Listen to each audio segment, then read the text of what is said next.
La Bible sainte, Louis II 1910. Ésaïe. Chapitre 1. Prophétie d'Ésaïe, fils d'Amos, sur Juda et Jérusalem, au temps d'Ozia, de Jotham, d'Achaz, d'Ézéchia, roi de Juda. Cieux, écoutez, terre, prête l'oreille. Car l'Éternel parle. J'ai nourri et élevé des enfants, mais ils se sont révoltés contre moi. Le bœuf connaît son possesseur, et l'âne la crèche de son maître. Israël ne connaît rien, mon peuple n'a point d'intelligence. Malheur à la nation pécheresse, au peuple chargé d'iniquité, à la race des méchants, aux enfants corrompus. Ils ont abandonné l'Éternel, ils ont méprisé le Saint d'Israël. Ils se sont retirés en arrière. Quel châtiment nouveau vous infligez, quand vous multipliez vos révoltes? La tête entière est malade, et tout le cœur est souffrant. De la plante du pied jusqu'à la tête, rien n'est en bon état. Ce ne sont que blessures, contusions et plaies vives, qui n'ont été ni pansées, ni bandées, ni adoucies par l'huile. Votre pays est dévasté, vos villes sont consumées par le feu, des étrangers dévorent vos campagnes sous vos yeux, ils ravagent et détruisent, comme des barbares.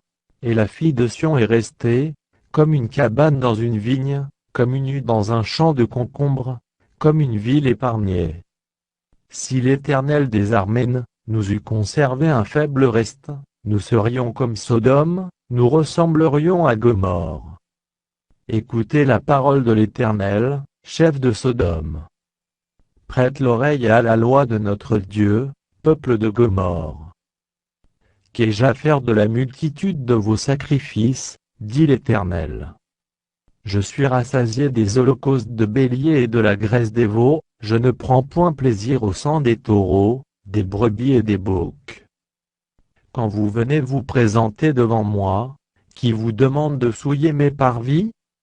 Cessez d'apporter de vaines offrandes. J'ai en horreur l'encens, les nouvelles lunes, les sabbats et les assemblées, je ne puis voir le crime s'associer aux solennités. Mon âme est vos nouvelles lunes et vos fêtes, elles me sont à charge, je suis là de les supporter. Quand vous étendez vos mains, je détourne de vous mes yeux, quand vous multipliez les prières, je n'écoute pas. Vos mains sont pleines de sang. Lavez-vous, purifiez-vous, ôtez de devant mes yeux la méchanceté de vos actions, cessez de faire le mal. Apprenez à faire le bien, recherchez la justice, protégez l'opprimé, faites droit à l'orphelin, défendez la veuve. Venez et plaidons, dit l'Éternel. Si vos péchés sont comme le cramoisi, ils deviendront blancs comme la neige, s'ils sont rouges comme la pourpre, ils deviendront comme la laine. Si vous avez de la bonne volonté et si vous êtes docile, vous mangerez les meilleures productions du pays.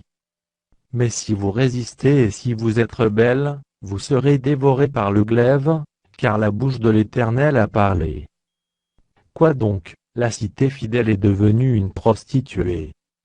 Elle était remplie d'équité, la justice y habitait, et maintenant il y a des assassins. Ton argent s'est changé en scorie, ton vin a été coupé d'eau. Tes chefs sont rebelles et complices des voleurs, tous aiment les présents et courent après les récompenses, ils ne font pas droit à l'orphelin, et la cause de la veuve ne vient pas jusqu'à eux. C'est pourquoi voici ce que dit le Seigneur, l'Éternel des armées, le fort d'Israël a, je tirerai satisfaction de mes adversaires, et je me vengerai de mes ennemis. Je porterai ma main sur toi, je fondrai tes scories, comme avec de la potasse, et j'enlèverai toutes tes parcelles de plomb. Je rétablirai tes juges tels qu'ils étaient autrefois, et tes conseillers tels qu'ils étaient au commencement. Après cela, on t'appellera ville de la justice, cité fidèle. Sion sera sauvé par la droiture, et ceux qui s'y convertiront seront sauvés par la justice. Mais la ruine atteindra tous les rebelles et les pécheurs, et ceux qui abandonnent l'Éternel périront. On aura honte à cause des térébinthes auxquels vous prenez plaisir, et vous rougirez à cause des jardins dont vous faites vos délices. Car vous serez comme un térébinthe au feuillage flétri, comme un jardin qui n'a pas d'eau. L'homme fort sera comme de l'étoupe, et son œuvre comme une étincelle, ils brûleront l'un et l'autre ensemble, et il n'y aura personne pour éteindre.